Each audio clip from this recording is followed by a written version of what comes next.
Something else you might be interested to notice, there's another little allusion I have to throw in at this point. Turn to Numbers 21.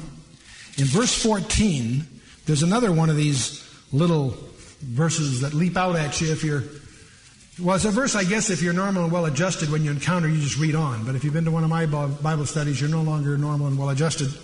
You watch for these silly little things. But verse 14, number 21 and 14, wherefore it is said in the book of the wars of the Lord, what he did in the Red Sea and the brooks of Arnon, and it goes on.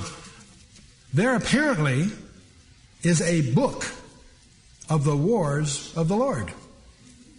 Some commentators say, well, it's in our hands. It's the Bible. And I guess I could concede that. And yet, I suspect there may be something else specially mentioned here. But I think it's interesting. Our God is a God of war.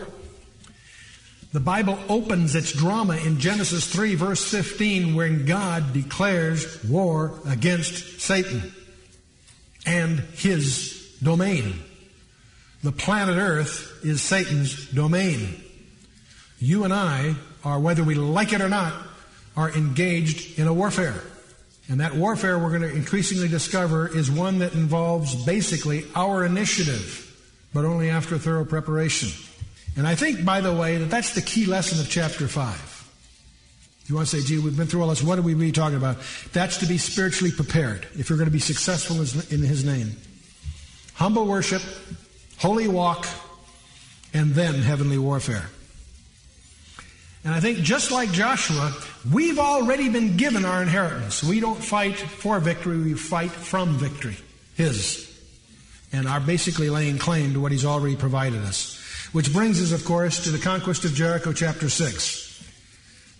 The people who work out in gyms usually say, no pain, no gain. Well, in the spiritual warfare, no conflict, no crown. Huh? You're a very poor soldier in Christ if you suppose that you can overcome without fighting. The initiative is not Satan's. The initiative is the church's. Jesus, in declaring the church, announcing it for the first time in Matthew 16, says the gates of hell shall not prevail against it. The idiom there clearly describes the church as the initiator, and the gates of hell being unable to prevail against it. It was God indeed that declared war on Satan in Genesis 3:15.